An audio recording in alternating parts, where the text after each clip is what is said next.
안녕하세요. 잡시광입니다. 한국, 미국, 일본을 둘러싼 외교적 분위기가 심상치 않습니다. 최근 진행 중인 외교적 지각 변동을 반영한 외신의 보도가 주목을 받고 있는데요. 영국의 주간지 이코노미스트는 21일 표지에 미국, 한국, 영국, 일본, 호주, 캐나다, 유럽연합이 서로의 손목을 꽉 잡고 있는 사파를 게재했습니다. 해당 이미지는 앞으로 다가오는 차세대 미래 산업에서 미국이 전통 우방국과 동맹을 강화해 중국에 맞서야 한다는 점을 강조한 이미지입니다. 이코노미스트는 미국이 필요로 하는 중국 전략이라는 제목의 커버 스토리에서 조 바이든 미국 대통령 당선인은 민주주의 동맹들과 대타협을 해야 한다고 조언했습니다. 그러면서 미국은 그동안 도널드 트럼프 대통령의 본능 때문에 중국과 홀로 싸움을 했다고 지적했습니다. 하지만 바이든 당선인은 중국 전략을 준비할 때 다른 경로를 선택해야 한다고 주문했습니다. 바이든 행정부가 새롭게 등장했지만 미국과 중국의 제2의 냉전 상황은 달라질 것이 없기 때문입니다. 이코노미스트는 미국과 중국의 새로운 전장은 5G, 반도체, 데이터, 인공지능과 같은 첨단 기술 분야가 될 것이라고 전망했습니다. 실제로 최근 중국은 산업 스파이와 보조금을 이용해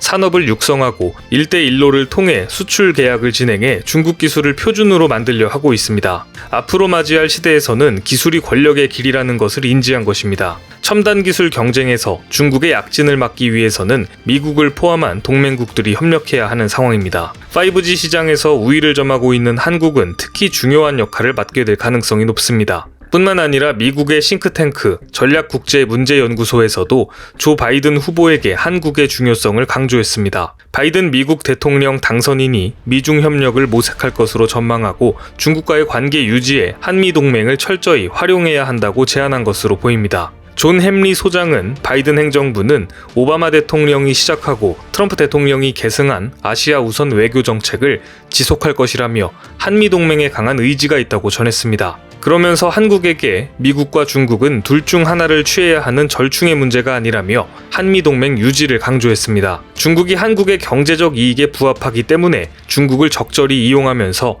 안보의 밑받침으로 한미 동맹을 취해야 한다는 이야기입니다. 바이든 행정부의 대북 정책에 대해서는 북한과의 직접 접촉 대신 한국과의 협의를 최우선으로 할 것으로 전망했습니다. 또 한국은 환태평양 경제 동반자 협정 조기 가입을 진지하게 고려하고 미국도 이에 동참할 것을 독려해야 한다고 강조하기도 했는데요. 특히 아태 경제협력체 같은 기관을 통해 한국이 동맹국, 파트너와 협력하는 리더십 역할을 해야 한다고 주문했습니다. 한국 정부의 역할이 어느 때보다 중요해질 것으로 내다본 것입니다. 이러한 분위기는 실제 미국에서 행동으로 나타나고 있습니다. 바이든 당선인의 대선 승리 이후 한미 관계에 훈풍이 불고 있는 모습입니다. 지난 18일 미국 하원은 한미 동맹을 더욱 강화해야 한다는 내용이 담긴 결의안 2건을 만장일치로 채택했습니다. 이는 미국 하원의 민주당 의원들과 공화당 의원들이 초당적으로 채택한 결의안이라 의미가 남다릅니다. 특히 이번 결의안 내용 중 주목할 부분이 있습니다. 난항을 겪고 있는 한미 방위비 분담금 특별협정과 관련해 양국이 수용할 수 있는 협정이 필요하다는 내용이 결의안에 다수 포함됐기 때문입니다. 이에 따라 바이든 행정부가 출범한 후 빠른 시간 내에 한미 방위비 협상이 합리적인 수준에서 타결될 것이라는 기대감이 높아졌습니다. 미국 입장에서 한국과의 관계를 방위비 협상보다 중요하게 보기 시작했다는 의미입니다. 워싱턴 외교소식통은 바이든 당선인이 한국을 포함해 동맹을 갈취하는 트럼프식 외교 안보 정책에서 탈피하겠다고 이미 공언한 상태에서 미국의 의회까지 한미 방위비를 지지하고 나섰다면서 한국에 매우 좋은 소식이라고 전했습니다. 이어 바이든 행정부가 출범하면 주한 미군 주둔 비용을 둘러싼 한미 갈등은 더 이상 없을 것이라고 예상했습니다.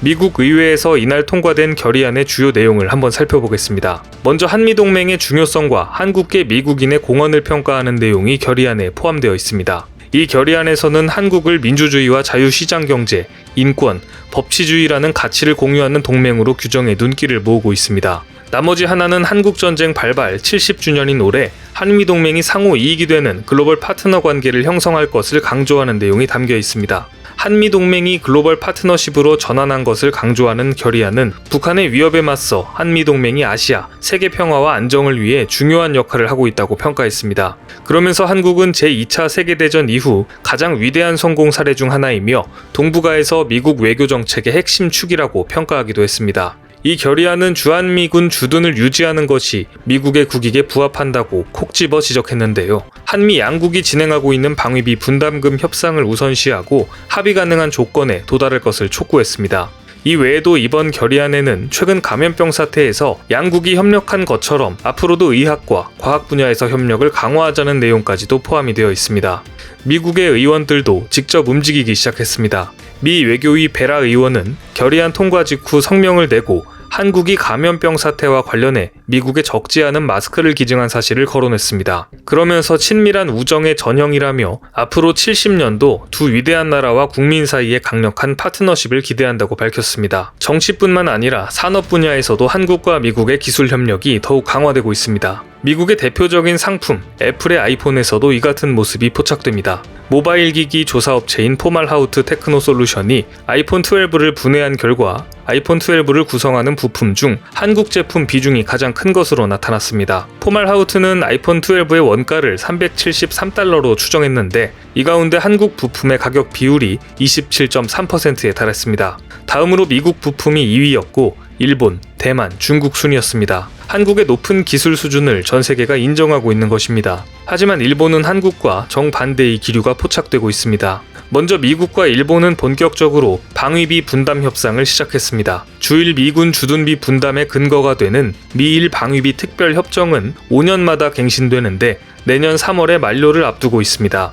일본 정부는 올해 말까지 내년 회계연도 예산안에 주일 미군 방위비 분담금을 반영하기 위한 시간적 여유가 없다며 1년분 잠정 합의를 체결하는 방안을 검토하고 있는 것으로 알려졌습니다. 즉 트럼프 정권의 임기 중 협상은 어떻게든 피하기 위해 1년이라도 시간을 벌려는 일본의 전략인 것이죠. 올해 회계연도 기준으로 일본의 주일 미군 분담금은 2조 1천억 원입니다. 볼턴 전 백악관 국가안보보좌관은 트럼프 대통령이 현재의 4배 이상인 연간 9조 2천억 원으로 인상을 요구했다고 밝힌 바 있습니다. 우선 일본과 미국의 방위비 협상은 1년 유예로 조기 타결되는 분위기로 흐르고 있습니다. 단기적으로 1년 유예는 일본 입장에서 좋은 일로 보이는데요. 하지만 여기에 미국의 함정이 숨겨져 있다는 주장이 제기되고 있습니다. 현재 미국 행정부는 대통령 선거 문제로 어수선한 상황이기 때문에 오히려 방위비 협상을 1년 미루고 1년 뒤 더 큰 인상폭으로 요구할 가능성이 있기 때문입니다. 실제로 일본 내에서조차 장기적으로 봤을 때 바이든 당선인이 일본에 대해 높은 방위비 인상을 요구할 가능성이 높다는 분석이 나오고 있습니다. 바이든 입장에서는 1년이 지나 정권이 제대로 자리를 잡은 뒤 일본의 엄청난 방위금을 받아내야 본인의 업적이 되기 때문입니다. 그리고 이 같은 우려는 일본 내부에서도 나오고 있습니다. 아사히 신문에 따르면 바이든 당선인이 부통령 시절 주미 일본 대사를 지낸 사사의 주니치로는 주일 미군 주둔 경비 문제와 관련해 트럼프 행정부와 같이 일본에 증액을 요구할 가능성이 높다는 견해를 전했습니다. 사사이는 미국은 세계의 경찰이 되지 않는다는 정책은 오바마 전 정권으로부터 시작됐다며 동맹국에 대한 증액 요구는 바이든 정권에도 이어질 것이라고 전망했습니다. 정치, 경제, 산업 분야에서 미국에서의 한국에 대한 가치가 점점 높아지는 반면 일본은 과거에 비해 점점 중요성이 낮아지고 있습니다. 과거 오바마 행정부 시절 중국 견제를 위한 피보트 아시아 정책에서 일본이 중추적인 역할을 했었지만 별다른 수확을 보지 못했고 선거에서 패배하면서 트럼프 행정부로 정권이 교체되는 쓰라린 기억이 있습니다. 따라서 앞으로 미중 관계에서 한국이 갖는 중요성과 역할은 더욱 높아질 전망입니다. 오늘 준비한 소식은 여기까지입니다. 댓글을 통한 여러분들의 많은 의견 기다리겠습니다. 많은 분들의 생각이 모였을 때 진정 가치 있는 지식이 완성될 것입니다. 시청해주셔서 감사합니다.